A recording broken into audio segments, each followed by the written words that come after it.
Hello everybody, and welcome back to God of YouTube. So I'm just going to tell you obviously what we've done today. So we got down here this morning to obviously the allotments, and we've done a few little, well, we've done quite a few jobs. So the first job was the runner beam poles. So we had to take them out, and we obviously dug the holes a bit deeper. We preserved some of the stones and rubble that was in the ground. There was a lot under them as well, yeah, there was, yeah. So I acquired a bag of post mix, and we put the posts back in the ground. Obviously made sure that there was level with an extra long spirit level. So then I put the post mix in, done different layers with soil as well to make sure that it's it's extra solid. Waited about 5-10 minutes as well for that to dry, and then obviously put the soil back on top. Obviously, I then dug it over, got all the weeds out, so, because you don't want weeds in your ground, put them, in the right places, like composting them, etc. And then obviously, what I did then was I got some horse manure for where I placed it, because it was rotting down, because obviously you can't use horse manure straight away, it has to be, well composted down. So then I obviously got the wheelbarrow, and I put I put quite a bit of horse manure around where the 4 barrows, wasn't it? Yeah, it was where the runner beans are going to grow next April, and obviously let that set overnight. Obviously, then what we did was my good friend here, he obviously continued with where he left off yesterday, which was continuing to put membrane down and bark as well, which goes all around by the compost bin.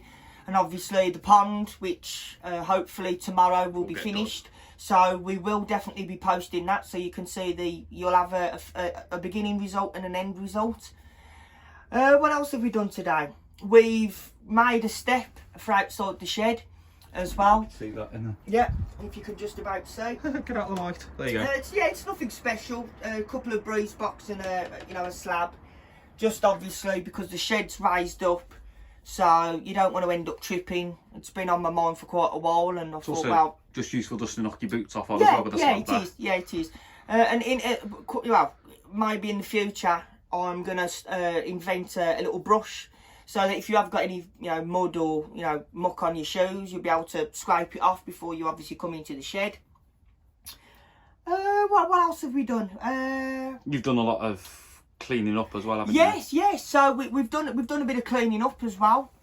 Sweeping the paths, and I forgot to mention it. We've put some horse muck around the rhubarb just to give it a bit of a feed before it starts to grow back as well. As obviously rhubarbs, they do like a lot of muck around them. What else have we done? We've started to do a bit of weeding as well in the raised beds. As you know, they can get a bit weeded over, so I'm starting to get the weeds out of that as well. We've pruned back a bit of the currant bushes, which are situated at the front of the allotment.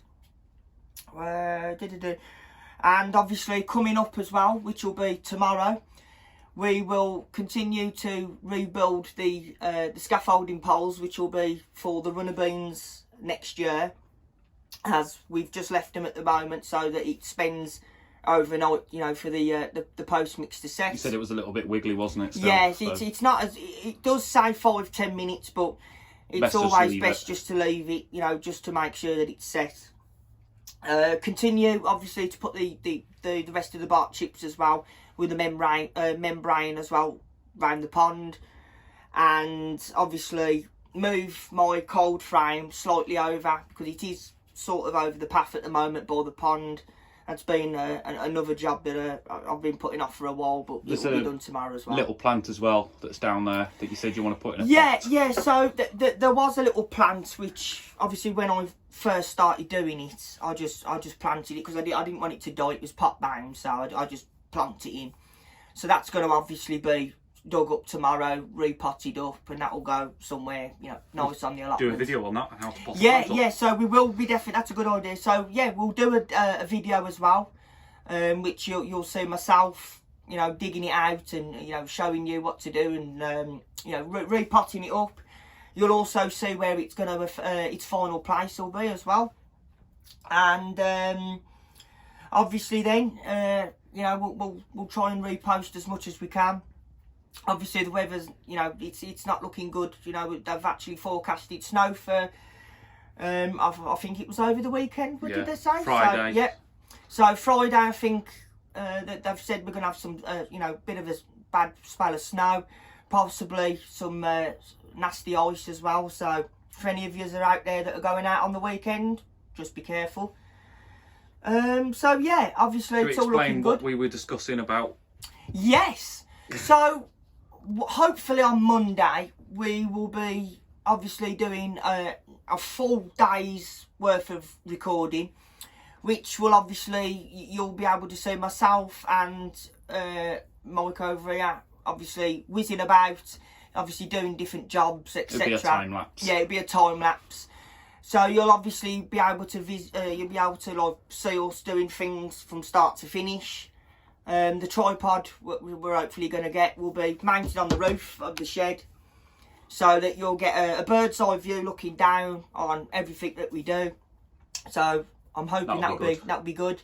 And I have also asked a mate of mine, because we showed the video that has gone mad of the frogs being rehomed into the pond. Yes, there was, yes. I am getting a wildlife camera. Yep. Just to stick on a post. That'd be good. And just see foxes. We've seen squirrels, foxes, loads of wildlife around that pond. Yeah. See what we can capture on camera there, and we'll post that footage. Yep, and there's obviously birds as well around here. I have quite a few times seen a few birds of prey. You know, little hawks, kestrels, you know, things like that have just, you know, buzzed round, you know, and obviously, like, you know, things like that. If we can capture them as well, that'll be good. Yeah, that will be definitely good. But yeah, should be good. Plans for your shed. We've been discussing a bit of a having a bit of a reshuffle. So basically, at the moment, I am currently sitting on top of the work surface. Safety. Yep. So don't do this at home. Yeah, definitely. This is not safe. Definitely. So, as you can probably see, it is a bit of a clutter at the moment. There is a lot that definitely needs to be sorted out. I would probably say I'm a bit of a hoarder for different bits and bobs. But it is all useful, because even today we've been in that yellow toolbox. Yeah, so we've had some of this out as well. That you could possibly want to get. Ratchet sets, tools, screwdrivers, drill bits, everything. We've got, in this green box here, there's a sander, which was kindly donated by my dad. So, thumbs up to yourself. This one here, there's loads and different bits and bobs, drill bits mainly. So, yet again, thumbs up to my dad. And obviously, some of the tools in there I've required over, you know, the years, and, you know, just saving bits and bobs as well. What else have we got? So in this blue one here, we've actually got its plant labels, which... And then plastic white ones? They are, yes. I think it was a Christmas present last year off the fiance, so thumbs up. There you go, another one. What else have we got? Yeah, so there's loads of, you know, different bits and bobs, tomatoes, you know, fertilisers for tomato plants. This one here, I don't know if you can see, is it's like a wood cutting resort. Yeah, it's like a little jigsaw. So it wasn't really expensive. It was like £50-something off Amazon. So you always need things like that, especially if you don't want to really do it by hand.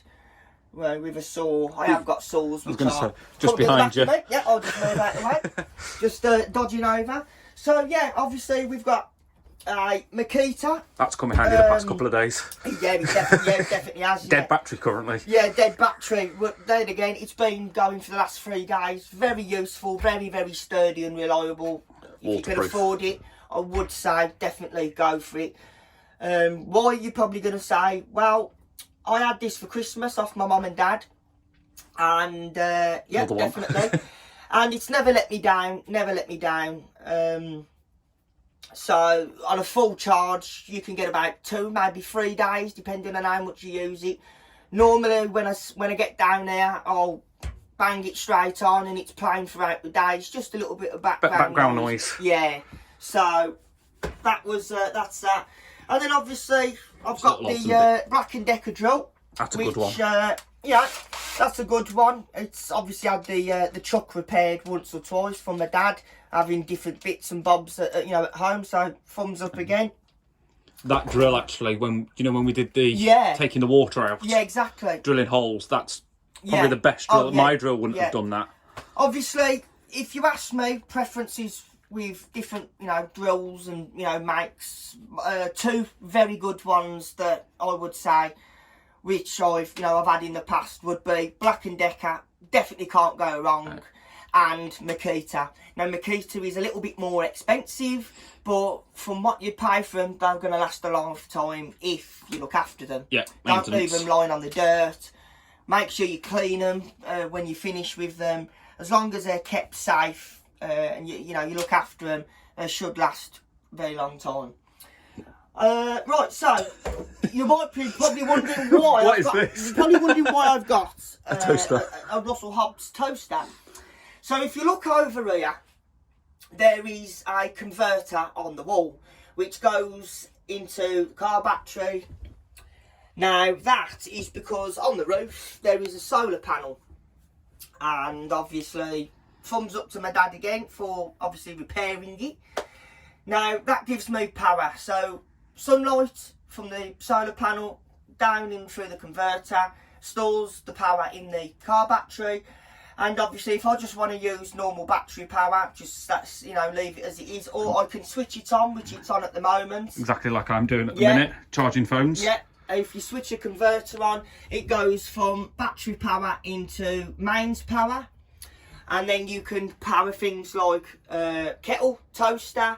You can run your phones off it. I can charge my batteries for my drill. I can charge it for my radio, for the Makita. I can charge it for the jigsaw, sander. So yeah, obviously, very useful. Yeah, it is very useful. What I would say with that is, which is what I do, every day I come down, even though I'm not using it, I will always make sure that I leave the light on, even if it's blaring sunshine. Yeah. And the reason for that is, it draws power out of the battery, because what you don't want to do is obviously overload it.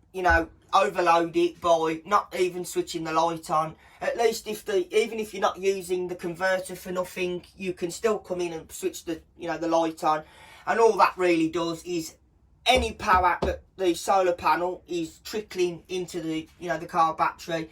All it does is it takes some of the power out, because otherwise what will happen is you'll overload the battery with too much power, and there could be a possibility that it will blow up, because obviously there's nowhere for the power to go. So it's always best, even if you're not going to use a converter, just switch your light on and it just draws some of the power out, and it's good just to go. Cycles again. But also safety wise, when we leave, always, obviously the light goes off. Yeah, always with things like that, with electricals, obviously never leave them on overnight. Definitely no. Always make sure that if you've got things like that, which obviously if there is anybody out there, you should know by now, that every time you leave, make sure it's all either unplugged or completely switched off. Or what we do, is just flick the little switch and it's dead. Yeah, that's dead. And then now when you switch that on, that noise, that high-pitched noise, is a notification to say that the converter has now switched the power from battery to mains. And obviously it comes up on the reader, which is in blue, so it tells you how much is coming in and obviously how much is being drawn out. So that's in and then that's out. So they fluctuate, so you can at least keep a good eye on how much is coming in, how much is coming out. So that's a very, very good bit of tech there. Obviously this doesn't need too much explaining.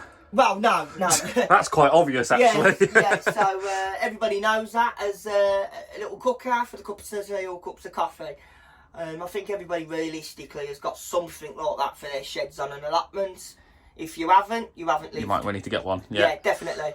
There is different forms of them type of things. Obviously, I bought that because that method is obviously cheaper.